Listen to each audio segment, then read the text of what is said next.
வணக்கம். வணக்கம். செய்திகளும் நிஜங்களும் நிகழ்ச்சிக்கு செல்வோம் வாருங்கள்.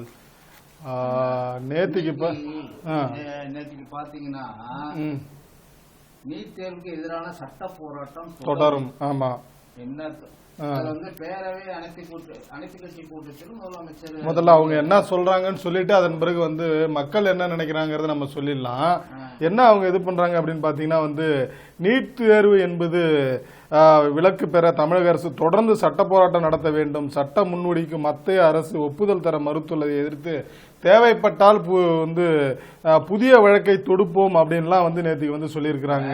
அதாவது என்ன அப்படின்னா நாங்க ஆட்சிக்கு வந்த உடனே நீட் தேர்வு விலக்கு ரகசியம் எங்களுக்கு தெரியும் அப்படின்னு சொல்லிட்டு அதன் பிறகு சட்டசபையில தீர்மானம் அதெல்லாம் இது பண்ணியிருந்தாங்க. 2021ஆம் ஆண்டு முதலே இதற்கான சட்ட போராட்டம் துவைக்கணும்.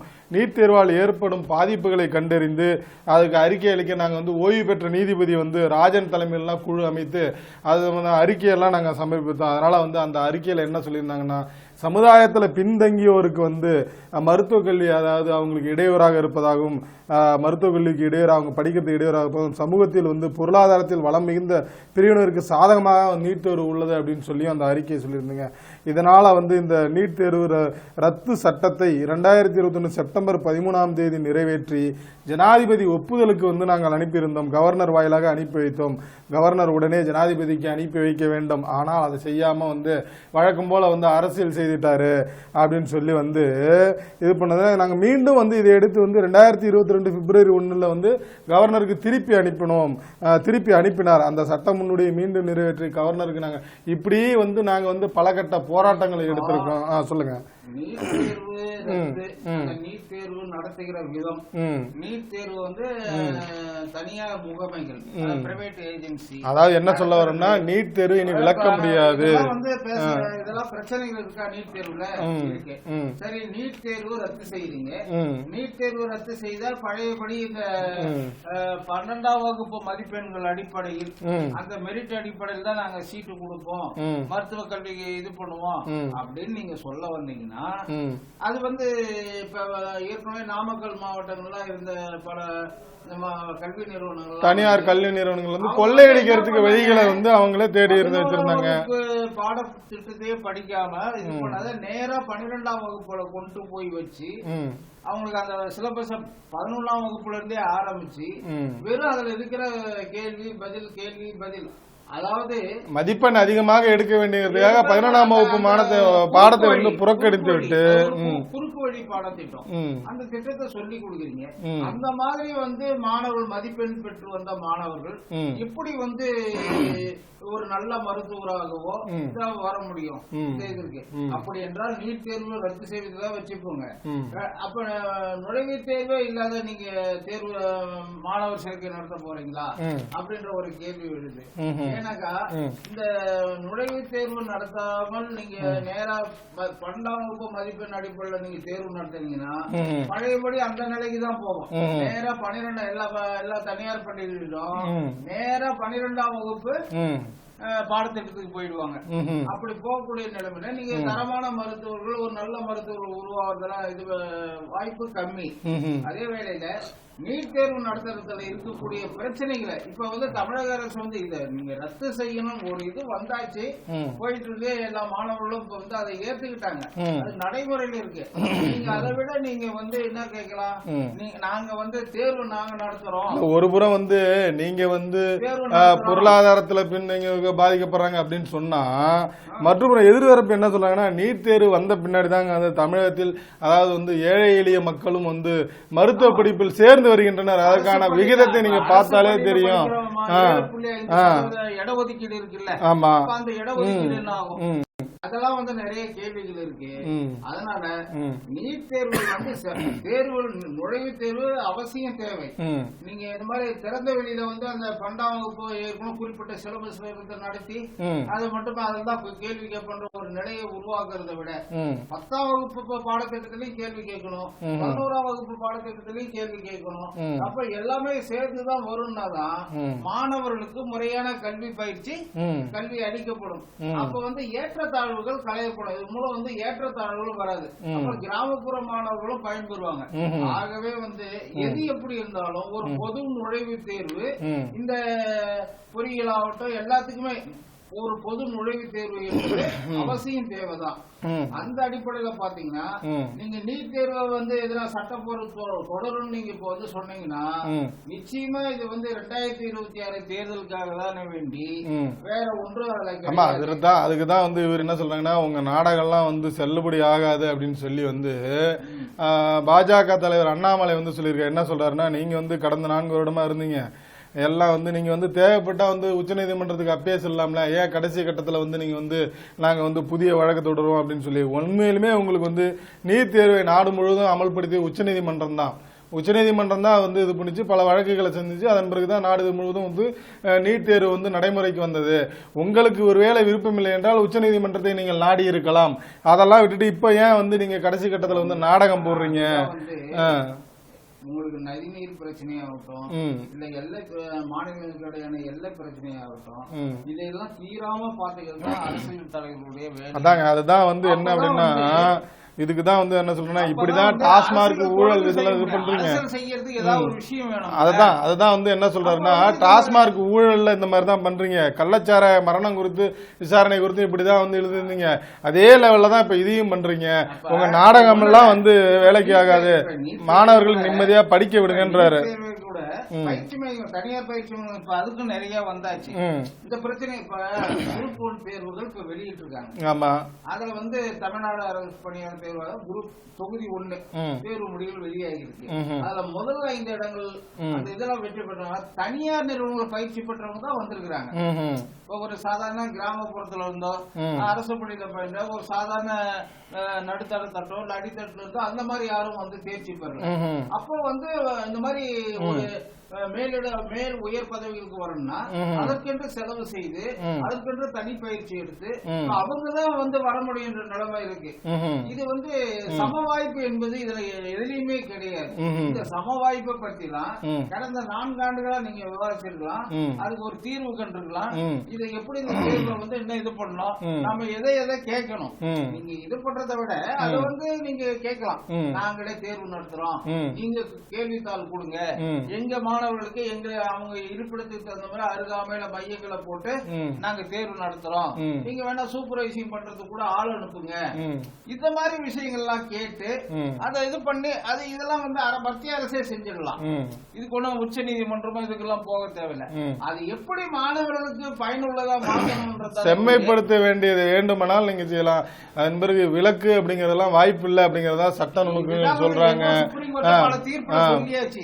இது வந்து நாங்க சட்ட போராட்டம் தொடரும்னா 5 ஆண்டுகளுக்கு 4 ஆண்டுகளுக்கு நீங்க இழுத்துட்டு 2026 தேர்தலை கடத்திட்டீங்கன்னா அதுக்கப்புறம் இதை பத்தி நீங்க பேசவே போறது அதான் உண்மை. ஏன்னா 4 வருஷம் என்ன பண்ணீங்க அதுக்காக? 2020 ராஜன் நீதிபதி போட்டாங்க. அதுல இருந்த பரிந்துரைகளை நீங்க செயல்படுத்துறதுக்கு என்ன முயற்சி இல்ல? அந்த பரிந்துரைக்கும் வந்து இவர் என்ன சொல்றாரு அப்படின்னா நீட் தேர்வு வந்த பிறகுதான் மருத்துவ கல்வி பயிலும் அரசு பள்ளி மாணவர்களின் எண்ணிக்கை வந்து அதிகரித்திருக்கு. அதோட இல்ல நீட் தேர்வு மட்டும் இல்ல, எந்த தேர்வானாலும் மாணவர்கள் சாதனை படைக்கும் திறமை வாய்ந்தவர்கள். அதுக்கு வந்து ஆண்டுதோறும் நீட் தேர்வோட தேர்வு விகிதமே வந்து உங்களுக்கு காட்டுது அப்படின்லாம் வந்து இது பண்றாங்க. அதிமுக ஆட்சியிலேயே ஆமாங்க நீட் தேர்வை வந்து முடிவுக்கு கொண்டு வர்றதுக்கான சில முயற்சிகள் மேற்கொண்டாங்க. இருந்தாலும் உச்ச நீதிமன்றத்தினுடைய பல தீர்ப்புகள் அது சாத்தியம் இல்லைன்னு ஆனவனதான் அரசு பள்ளி மாணவர்கள் இடஒதுக்கீடு வந்து 7.5% அது சரியான நடைமுறை என்ன கொண்டு வந்தாங்க. ஏன்னா இது வந்து அடித்தட்டு மக்களுக்கும் சாதாரண பொருளாதார என்ன சாதாரண நிலையில இருக்கிற எதற்காக அதை கொண்டு வந்தாங்க அப்படின்னா அதாவது பணக்கார மாணவர்கள் அதாவது பணக்கார பெற்றோர்களை சேர்ந்து வந்து இல்லங்க பொருளாதாரத்தில் வந்திருக்காங்க இல்ல ஏன்னா வந்து குறைகளே என்ன அப்படின்னா வந்து அரசு பள்ளி மாணவர்கள் பாதிக்கப்படுவார்கள் அப்படிங்கறதுனாலதான் வந்து இந்த இது வந்து நீட் தேர்வு வேணாம் அப்படிங்கிற மாதிரி சொல்லி இருந்தாங்க. அதற்கு தான் வந்து என்ன பண்ணாங்கன்னா ஏழை அரசு பள்ளியில் படிக்கும் ஏழை மாணவர்களுக்கு வந்து தேர்வு ஆமா அதுவே உதாரணம். நீங்க குரூப் 1 தேர்வுல முதலிடத்துல வந்திருக்கிறவங்க யாரு யாரு? சாதாரண ஆளுங்களா வந்திருக்காங்க. பிரபல தனியார் நிறுவனத்துல பயிற்சி பெற்றவர்கள் தான் நீங்க முதல் பிரபல பயிற்சி நிறுவனத்தில் பயிற்சி பெற்றவங்க இருக்காங்க. கொஞ்சம் ஒப்பீட்டு அளவில் பார்க்கும்போது கொஞ்சம் குறைவாக இருந்தாலும் வந்து அரசு பள்ளியில் இந்த மாதிரி ஏழை எளிய மாணவர்களும் வந்து குரூப் 1 எல்லாம் வந்து வந்துகிட்டு தான் இருக்காங்க. என்னன்னா இல்ல இது அதுக்கு இந்த மாதிரியான ஒரு உந்துதல், இடஒதுக்கீடு மாதிரியான உந்துதல் எல்லாம் கிடைச்சதுன்னா அவர்களும் இன்னும் மேல வருவார்கள். அப்படிதான் நம்ம சொல்ல வேண்டி இருக்கு. இந்த நேரத்துல அவங்க யாரா இருந்தாலும் அனைத்து தரப்புக்கும் தேர்வு எழுத வருகின்ற அனைத்து தரப்பிற்கும் அவங்க பொருளாதாரத்துல மேல இருக்கிறாங்களா பொருளாதார கீழே அந்த இதெல்லாம் கிடையாது. இல்ல இல்ல அதுதான் அந்த வாய்ப்பும் வசதியும் அவர்களுக்கு கிடைக்கணும்ல, வாய்ப்பும் வசதியும் கிடைக்கணும்ல. ஒரு ஓட்டப்பந்தயத்துல ஓடுறவங்க அதெல்லாம் சரிங்க. என்னன்னா இப்ப இங்க இல்லங்க, இப்ப தலைநகர்ல இருக்கிறவங்களுக்கு எளிதா வந்து ஒரு தனியார் பள்ளி மையமோ இல்ல வந்து அரசு பள்ளி மையமோ எளிதா அவர்களுக்கு அந்த இங்க உள்ள மாணவர்கள் கிடைத்திரும். இதே வந்து கிராமத்துல உள் கிராமத்துல இருக்கிறவங்களுக்கு எப்படி அந்த வாய்ப்பு கிடைக்கும் அப்படிங்கிற ஒரு கேள்வி இருக்குல்ல. அதை ஒட்டி தான் வந்து கடந்த ஆட்சியில வந்து இந்த 7.5 இடஒதுக்கீடு கொண்டு வந்தாங்க. உள்ளபடியே நல்ல விஷயம். அதே போன்று வந்து நீங்களும் அந்த நீட் தேர்வில் கிராமப்புற மாணவர்கள் முன்னேறி வருவதற்கான செம்மைப்படுத்துகின்ற வழியை பார்த்தால் சிறப்பாக இருக்கும் அப்படிங்கறத நம்ம சொல்ல வேண்டியிருக்கு. நடந்த அந்த கூட்டத்துல இது தொடர்பா யாரும் ஒரு விரிவான விவாதத்தை இல்ல. அப்படி நீங்க சொன்னீங்க அப்படின்னா நீங்க விரிவான விவாதம் சொன்ன உடனே வந்து ஒரு விஷயம் ஞாபகம் வருதுங்க. அதாவது என்னன்னா வந்து இந்திய கம்யூனிஸ்ட் மாநில செயலாளர் முத்தரசன் அவர் என்ன சொல்லியிருக்காருன்னா வந்து முக்கியமான விஷயத்தெல்லாம் வந்து அதிமுக பேசவில்லை, அது வந்து மத்திய அரசின் மிரட்டலுக்கு அடிபணிந்து விட்டது. இருங்க, அதுதான் வந்து என்ன சொல்றாங்க, நீங்க விவாதம்னா அதாவது மத்திய அரசு எதிராக விவாதிக்கக்கூடிய பிரச்சனைகள் நிறைய உள்ளது, அவற்றையெல்லாம் நீங்க விவாதிக்க இடத்துல அதிமுக இல்லை அப்படின்னு சொல்லி வந்து அது வந்து அவங்க என்ன சொல்றாங்கன்னா இது ஒரு நாடகம், இந்த நாடகத்துக்கு நாங்க போறோம். அல்ல அதிமுக அவங்க தெளிவா அவங்க சொல்லிட்டாங்க, நீங்க 4 வருஷமா வந்து நீங்க இது பண்ணல, இப்ப தேர்தலுக்கு விட்டி வந்து நீங்க பிரச்சாரத்துக்கு பயன்படுத்துறதுக்காக வந்து நீங்க வந்து நீட் தேர்வு அனைத்து சட்டமன்ற கட்சி தலைவர்கள் கூட்டம் அப்படின்னு சொன்னா அந்த நாடகத்துக்கு நாங்க உடன்பட மாட்டோம் அப்படின்னு சொல்லி பண்ணாங்க. ஆனா வந்து பாஜக கலந்து கொள்ளாத இல்ல, அது விஷயம் அல்ல, அது விஷயம் அல்ல. இவர் வந்து கம்யூனிஸ்ட் கட்சி மாநில செயலாளர் முத்தரசன் சொல்லிதான் அதான் நிறைய பிரச்சனை இருக்கு, விவாதிக்க நீங்க வரமாட்டேன்றீங்க அப்படின்னு சொல்லி தோழர் சொல்றாரு. தமிழ்நாட்டுல எத்தனையோ சட்ட ஒழுங்கு பிரச்சனைகள், எவ்வளவோ வந்து பொருளாதார பிரச்சனைகள், உங்களையே பேச விடலையே, நீங்க மீட்டிங் நடத்துறதுக்கு வந்து மீட்டிங் நடத்துறதுக்கு பர்மிஷனே தெரியலையே. இந்த பிரச்சனைக்கு எல்லாம் வெளியில வந்து குரல் கொடுக்கறது இல்ல. நீங்களே அதுக்கு முன்னாடி பிரச்சனை நிலை கம்யூனிஸ்ட் தான் முதல்ல போராட்ட காலத்துக்கு வருவாங்கன்ற ஒரு நிலை இருந்தது.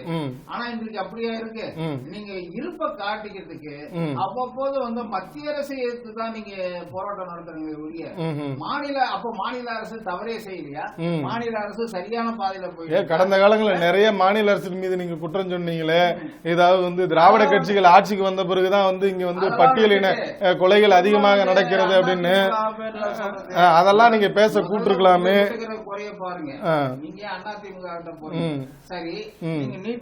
அததான் நம்ம கேட்க வேண்டிய, நீட் தேர்வு ஏழை எளிய மாணவர்கள் பயனடைகிறார்கள் என்கிறது ரைட்டு. நீட் தேர்வுக்கு ஆதரவா இருக்கிறீங்க, நீட் தேர்வு ஆதரவா எதிரா இருக்கீங்க, எதிர்ப்பா இருக்கிறீங்க. அப்படி எதிரா இருக்கிறவங்க நீங்க உங்க அகில இந்திய கட்சியோட நிலைப்பாடு என்ன?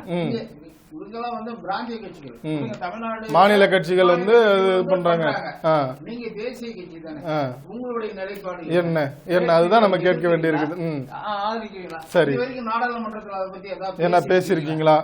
அதனால வந்து சும்மா வாய் பிடிச்சதோ மாங்காய் பிடிச்சதோன்ற கதையா நாங்க திமுகவை திருப்திப்படுத்துறதுக்காக அந்த கூட்டணியில இருக்கிறோன்றதுக்காக ஏதாவது சாதகமா பேசிக்கிட்டு அதிமுகவையோ மற்ற கட்சிகளை விமர்சிக்கிற அந்த இது முதல்ல நீங்க சரியா இருக்கிறீங்களா? நீங்க ஒரு தேசிய கட்சி, 100 ஆண்டு சட்ட கட்சி, எல்லா சிறப்பையும் பெற்றுதானே இருக்கிறீங்க.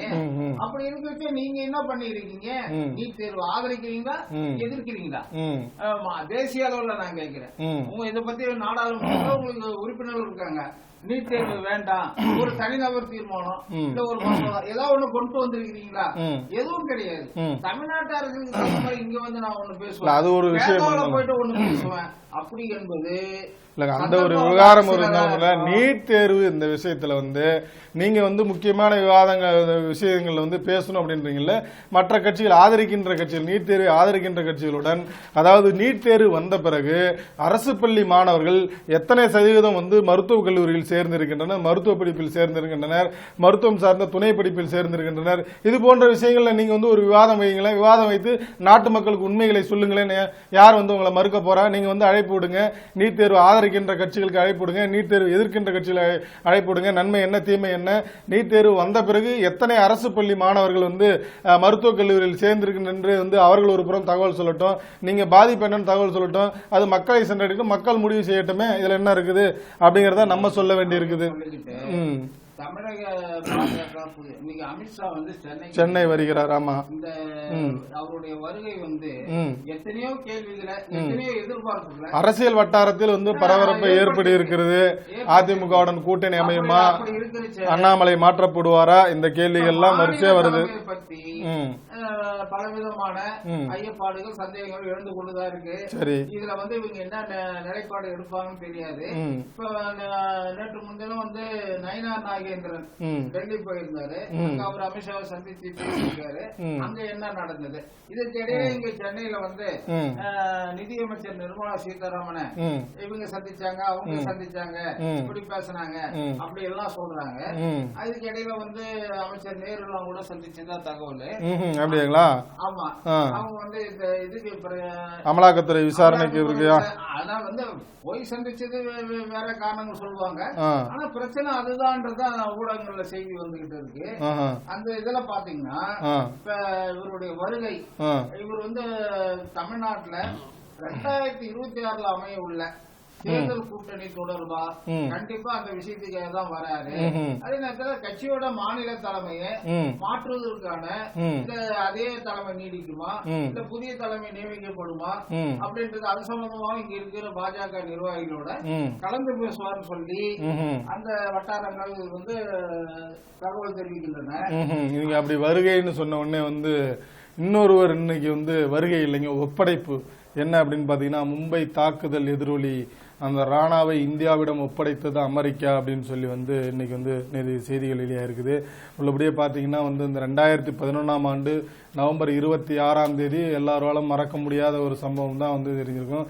மும்பையில் வந்து பயங்கரவாதிகள் தாக்குதல் நடத்தி கிட்டத்தட்ட வந்து ஒரு வெளிநாட்டினர் உட்பட ஒரு 166 பேர் அதில் உயிரிழந்தனர். அதில் காவல்துறை அதிகாரிகளும் இருந்தனர். அதில் சம்பந்தப்பட்ட வந்து அந்த ராணா, அந்த தீவிரவாதி தகாவூர் ராணா வந்து அமெரிக்காவில் வந்து 2009 அந்த வழக்கெல்லாம் நடந்த பிறகு 2009 அவர் கைது செய்யப்பட்டார்.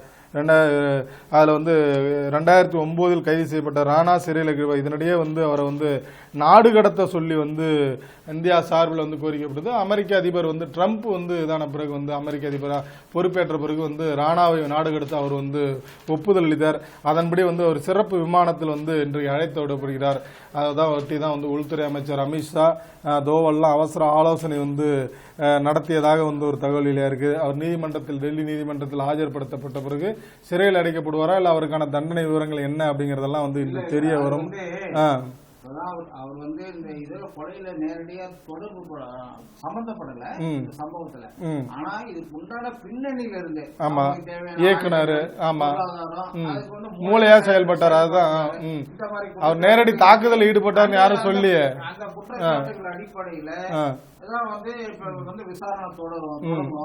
இதுல வந்து என்ன வெளிநாட்டை சேர்ந்த சில ஆட்களுக்கும் தொடர்பு. ஆமா, அதுல டேவிட் கில்லர் எல்லாம் அவங்க எல்லாம் மூளையா செயல்பட்டவங்க தான் சொல்ல வரோம். விசாரணையை கொண்டு போகும்போது இதில் வந்து இந்தியாவுடைய முயற்சி என்னன்னா, இந்திய புலனாய்வு அமைப்புகளுக்கு இந்த சம்பவத்தின் பின்னணியில பாகிஸ்தான் இருந்ததற்கான சில தகவல்கள், தடயங்கள் புலனாய்வு அமைப்புகள்கிட்ட கிடைச்சிருக்கு. ஆனா அதுக்கு நேரடியான குற்றச்சாட்டு வைக்க முடியாது, அதுக்குரிய ஆதாரங்கள் இல்ல. ராணாவோட வந்து விசாரணையில பாகிஸ்தானுக்கு அந்த பயங்கரவாத தாக்குதலுக்கும் உள்ள சம்பந்தம் என்னன்றது தெரிய வரும்ன்றது புலனாய்வு அமைப்புகளுடைய நம்பிக்கை இல்ல. அதுதாங்க அந்த தாக்குதல் இது சம்பந்தமா மத்திய அமைச்சர் அமித்ஷா வந்து தேசிய பாதுகாப்பு ஆலோசகர் அஜித் தோவல், வெளியுறவு அமைச்சர், வெளியுறவு செயலாளர்லாம் கூப்பிட்டு நேற்று ஆலோசனை பண்ணியிருக்காரு. இல்லங்க, அதுதான் வந்து நம்ம என்ன சொல்லணும்னா, அந்த 2008 தாக்குதல் நடைபெற்றதுக்கு வந்து முன்னாடியே வந்து இவர் என்னன்னா அந்த தாஜ் ஹோட்டல்ல வந்து சில நாட்கள் தங்கி இருந்ததா அவர் மேல ஒரு குற்றச்சாட்டு இருக்குது. அதுதான் மெயினான ரீசன். அதாவது என்னன்னா இவர் நேரடியா வந்து துப்பாக்கி எடுத்துட்டு வந்து சண்டை போட்டார் அப்படிங்கறது சொல்லல, அந்த மூளையாக செயல்பட்டார் அப்படிங்கறத வந்து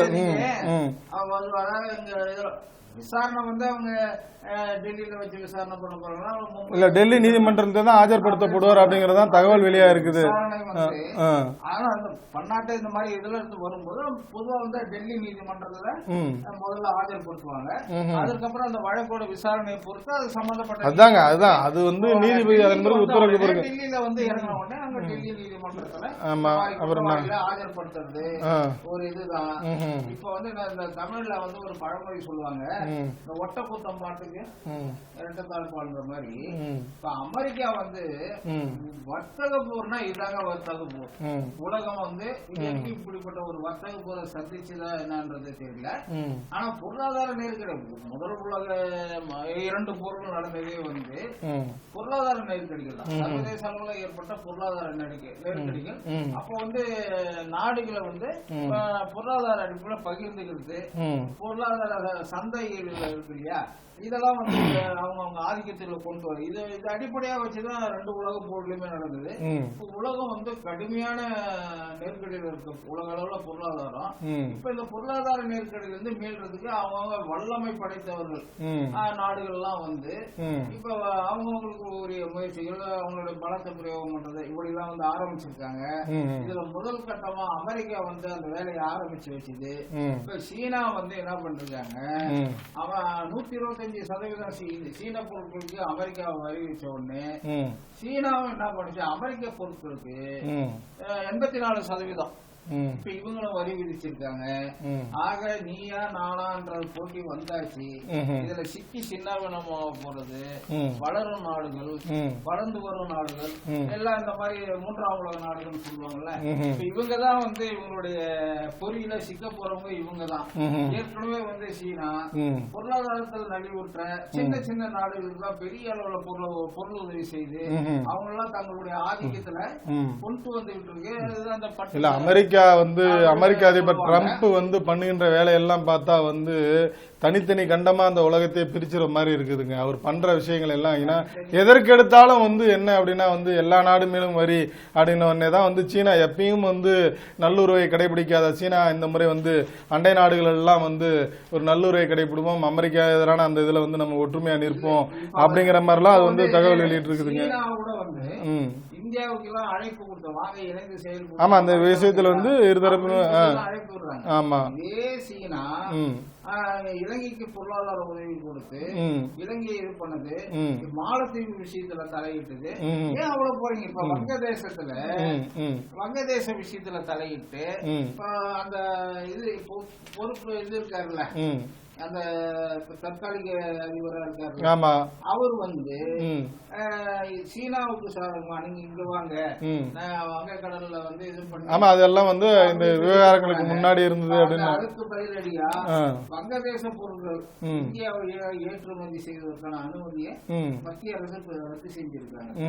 இது எதுக்குனாக்கா நிச்சயமா நீங்க எனக்கு எல்லாம் தெரியும் என்னால முடியும்னு போகும்போது உனக்கு என்ன இந்தியா வழியா நீதான் வந்து கடல் வழியா நாங்க இது பண்ணி சீனாவை கூப்பிடுறதுல, அப்ப இன்னும் உனக்கு என்ன இந்தியா வழியா உன் சந்தை உன் பொருளாம் வச்சு இது பண்றதுக்கு நாங்க அனுமதி தரணுமா அப்படின்ற மாதிரி மத்திய அரசு ஒரு நடவடிக்கை எடுத்திருக்காங்க.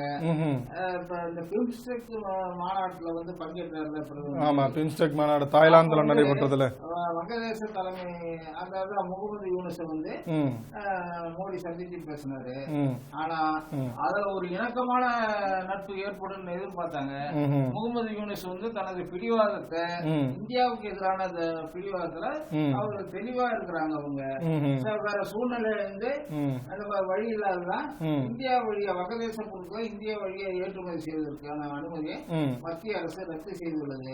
இதனால ஜவுளி ஆயுத ஆடைகள் துறையில இந்தியா மிகப்பெரிய போட்டியாளரும் வங்கதேசம் தான். இப்ப வந்து இப்ப திருப்பூர் வந்து ஆயத்த ஆடை ஏற்றுமதியில விழுந்ததுக்கு வங்கதேசத்தோட ஆடைகள் வங்கதேச போட்டியும் ஒரு காரணம். ஆமா, இந்த இது வந்து நம்மளுடைய ஜவுளி பொருட்கள் எல்லாம் ஒரு நல்ல ஒரு வாய்ப்பை ஏற்படுத்தும். வங்கதேச பொருட்கள் வந்து அங்க முடங்கும். அவங்க ஒன்றும் பெரிய அளவுல வந்து இந்தியா தான் பெரிய அவங்களுக்கு வந்து போக்குவரத்துக்கான வசதி வந்து இந்தியா மூலமா அனுப்புறதுதான் அவங்களுக்கு வசதி. அதனால இது வந்து வங்கதேசத்துக்கு எதிரான ஒரு நடவடிக்கை அப்படின்னு பாத்தீங்கன்னா வந்து நீங்க என்ன வேணாலும் இது பண்ணிட்டு போங்க. நீங்க வந்து அண்டை நாடா இருந்தாலும் வந்து எங்களுடைய எப்பயும் வந்து ஆபத் பாந்தவன் வந்து எங்களுக்கு இந்தியா தான். மாறி மாறி வந்து எங்களுடைய வந்து பரஸ்பரம் வந்து அந்யோன்யம் படுகிறது வந்து இந்தியா ரஷ்யா அப்படிங்கிற மாதிரி சொல்லிட்டு வந்து ரஷ்யாவிற்கு வாருங்கள் அப்படின்னு சொல்லி வந்து பிரதமர் மோடிக்கு வந்து புடின் அழைப்பு விடுத்திருக்கிறாருங்க ரஷ்ய அதிபர். என்ன அப்படின்னு பாத்தீங்கன்னா வந்து இந்த 2ஆம் உலக போர் 1941-45 வரை நடைபெற்ற அந்த போர்ல வந்து அது என்னன்னா சோவியத் யூனியனுக்கும் வந்து ஜெர்மனி நாஜி படைக்கும் இடையே அந்த நடைபெற்ற போர்ல வந்து வெற்றி பெற்ற தினம் வந்து ஆண்டுதோறும் வந்து மே 9ஆம் தேதி வந்து கொண்டாடுவாங்களாம். இந்த வருடம் 80ஆம் ஆண்டு விழா வந்து நடைபெற உள்ளது அப்படிங்கறத ஒட்டி ரஷ்யா வந்து அதனுடைய நட்பு நாடுகளுக்கு எல்லாம் அழைப்பு விடுத்திருக்கு. அதில் ஒரு பகுதியாக இந்திய பிரதமர் மோடி அவர்களுக்கும் வந்து ரஷ்யா அழைப்பு விடுத்திருக்குது. என்ன அப்படின்னா இந்த நேரத்தில் என்ன பாக்குறேன்னா அமெரிக்கா ஒரு புறம் வந்து வரிமேல் வரி விதித்து கொண்டிருக்கு, சீனா ஒரு புறம் வரிமேல் இது பண்ணி கொண்டிருக்க நேரத்தில் வந்து இந்த அழைப்பு ஒரு முக்கியமான விவகாரமா பார்க்கப்படுது. இதுல வந்து பல விஷயங்கள் பேசப்படும் அப்படிங்கிற மாதிரிலாம் எதிர்பார்க்கப்படுகிறது. நம்ம சொல்ல வேண்டி இருக்குதுங்க. ஒரு அநியாயமா வந்து ஒரு விஷயம் தமிழக காவல்துறை வெற்றி தலை குனியக்கூடிய ஒரு விஷயம் நடந்திருக்குங்க. தஞ்சாவூர்ல ஒரு சகோதரன் அவன் பேர்ல பொய் வழக்கு போடுறதாகவும் பொய் வழக்கு அப்படின்னு சொல்லி 2 சகோதரிகள் காவல் நிலையத்திலே வந்து விஷம் அறிஞ்சிருக்காங்க. இப்ப போலீஸ் அதை எப்படி திருப்பி விடுறாங்கன்னா இல்ல அவங்க வரும்போதே விஷம் அறிஞ்சிட்டு தான் வந்தாங்க அப்படின்னு இவங்க நேர்ல பார்த்த மாதிரி சொல்றாங்க. ஆனா அவங்க விஷம் அறிஞ்சிருக்காங்க. அவங்க வந்து என்ன இவங்க நினைச்சா முதல்ல நாங்க விஷம் குடிச்சு தற்கொலை பண்ணிப்போம், சகோதரனை விடணும், அவன் பேர்ல போட்டு இருக்கிற வழக்கு பொய் வழக்கு. அதுல வந்து அந்த சகோதரர் அந்த மேனகான்ற பொண்ணுக்கு நிச்சயதார்த்தம் பண்ணிருக்காங்களாம். அது வந்து இப்ப எனக்கு நிச்சயதார்த்தம் பண்ணிருக்காங்க, இந்த நேரத்துல என் சகோதரன் மேல இந்த மாதிரிலாம் வழக்கு போட்டீங்கன்னா எங்களை பாதிக்கும் அப்படின்னு சொன்னதுக்கு அந்த காவல் நிலைய ஆய்வாளராக இருக்கிற அந்த பெண் ஆய்வாளர் தெரியும் அவங்க வந்து ரொம்ப கேவலமா பேசிருக்காங்க. இந்த மாதிரிலாம் வந்து இது பண்ணாக்கா அவதூறா பேசிருக்காங்க. போட்டாக்கா எவன்டி அவங்க எல்லாம் கட்டிப்பான், எவன் வருவான் அவங்க வீட்டுக்கு அப்படிலாம் சொல்லி அவதூறா பேசணுதா தகவல். அதாவது நாங்க என்ன கேட்க வரோம்னா சொல்ல வரோம்னா உங்களுக்கு சட்டப்படி நீங்க நடவடிக்கை எடுக்க. உங்க சட்ட நடவடிக்கையில யாரும் குறிப்பிடல, யாரும் குறை சொல்லல. சட்டப்படி முறையா இருந்தா ஏற்றுக்கொள்ள வேண்டியதுதான். தவறு செய்தவர்கள் சட்டத்தின் முன் நிறுத்தப்படணும். அதுல 2 கருத்துக்கு இடம் இல்லை. சரிங்க. ஆனால் உங்களுடைய பார்வை இதெல்லாம் வந்து ஒருத்தர் பேர்ல ஏற்கனவே வழக்குகள் இருக்கலாம். அதற்காக வந்து அவன் பேர்ல இருக்கிற வழக்கு காவல் நிலையத்தில் இருக்கிற வழக்கு எல்லாம் போட்டுட்டு இருக்க வேண்டிய அவசியம் கிடையாது. அது பாத்தீங்கன்னா முழுக்க மனித உரிமை மீறலுக்கு எதிரான. இப்ப அவன் சகோதரிக்கு நிச்சயதார்த்தம் ஆயிருக்கு. இந்த மாதிரி சூழ்நிலை போயிட்டு கைது பண்ணி நீங்க கூட்டிட்டு போகும்போது அவங்க விட்டுடுங்க, இப்பெல்லாம் அது மாதிரி எந்த தவறும் கிடையாது, நாங்க வந்து ஒரு மனிதாபிமான அடிப்படையிலாவது வந்து நீங்கள் வந்து செய்திருக்கலாம் கெஞ்சி கேட்டு. நான் என்ன சொல்ல வரேன், நீங்க வந்து விடுங்க போங்க. அந்த சகோதரிகளை வந்து அவங்க மன உளைச்சல் ஏற்படுற அளவுக்கு அவங்களுடைய தனிப்பட்ட வாழ்க்கையில உங்களுக்கு திட்டத்துக்கு உங்களுக்கு என்னமோ என்ன புதுசா வந்து இது பண்ணுமா காவல் நிலையங்கள்ல இதை விட எல்லாம் வந்து பேசுகின்றதெல்லாம் பாத்துருக்கோங்க. என்ன அப்படின்னா வந்து ஒரு ஏழை எளிய வந்து ஒரு தொழில் நடத்துறவங்களுக்கு போய் ஏதாவது ஒரு இரும்பு கடை வச்சிருக்கான் அப்படின்னா சப்மிட் அடிப்பாங்க. சாதாரண சைக்கிள்ல போறவன் நடந்து போறவன் பிடிச்சா அது வந்து இது பண்ணுவாங்க. அது வந்து காவல்துறை என்பது ஒரு அடக்குமுறை சாதனம்தான் கம்யூனிஸ்டுடைய விமர்சனம். சரி, அது ஒரு புறம் இல்ல, அது ஒரு புறம் இருந்தாலும் வேணாம். அது காவல்துறை அவர்கள் பணி மனிதாபிமான முடிவு அடிப்படையில் வந்து வருகின்றவர்களும் கொஞ்சம் ஒரு நல்லபடியாக பேச வேண்டும் அப்படிங்கறத நம்ம இது பண்றோம். சம்பந்தப்பட்ட நம்ம சொல்ல வர்றது என்னன்னா, இது அந்த சகோதரி ஒருத்தையும் சிகிச்சை படம் நின்று மருத்துவமனையில இறந்துட்டாங்க.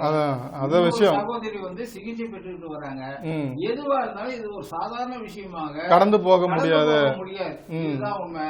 இது அனைத்து தரப்பினரும் கண்டனத்துக்குரிய விஷயம். இது இருக்கு. அதனால இந்த சம்பந்தப்பட்ட தமிழக காவல்துறை முதன்மை இயக்குனர் இந்த சம்பந்தப்பட்ட காவல் நிலையத்தின் மீது அதற்கு காரணமான அதிகாரிகள் மீது நடவடிக்கை எடுக்க வேண்டும்.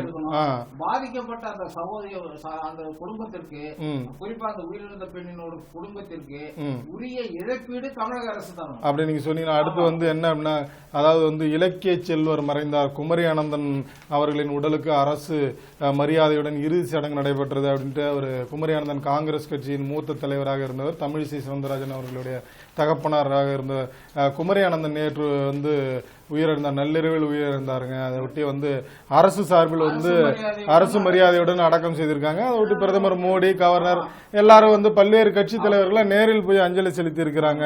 அந்த ஒரு இதை நம்ம பார்க்க வேண்டியிருக்கோம். அவர் பாத்தீங்கன்னா வந்து கிட்டத்தட்ட 4 முறை வந்து சட்டமன்ற உறுப்பினராகவும் 1 முறை பாராளுமன்ற உறுப்பினராகவும் இருந்திருக்கு. அது குறிப்பா மொராஜி தேசாய் காலத்தில் வந்து தமிழ்ல, அது மட்டும் இல்ல வந்து விமான நிலையங்களில் தமிழில் ஒளிபரப்பு செய்ய வேண்டும் அப்படிங்கறதையும் வந்து கொண்டு வந்தாரு.